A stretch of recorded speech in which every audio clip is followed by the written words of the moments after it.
Welcome to Mondays with Melissa. You may be wondering if you need a trust. The truth is, you may not.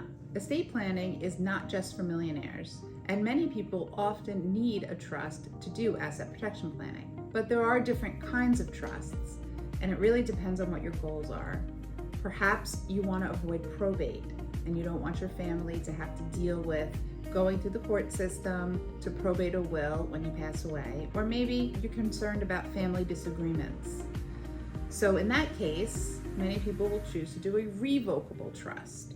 So that doesn't really help for asset protection and long-term care purposes, but it will help to avoid probate as long as it's properly funded. One of the biggest problems we see is people prepare these trusts and then they never transfer their assets into them. It's not automatic. It's something that you actually have to transfer into the trust. So that's an important piece of information to remember, regardless of what type of trust you're creating. An irrevocable trust seems to be more common, and that's the type of trust that's put into place for asset protection purposes. So many times we'll transfer a house and some cash into an irrevocable trust. And as many of you know, Medicaid has a 5-year look back for nursing home care.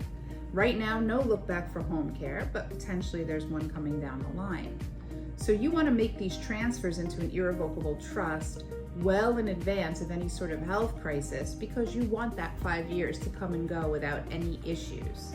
And that's how you protect assets for long-term care purposes. But again, the trust has to be properly drafted and it has to be properly utilized and funded.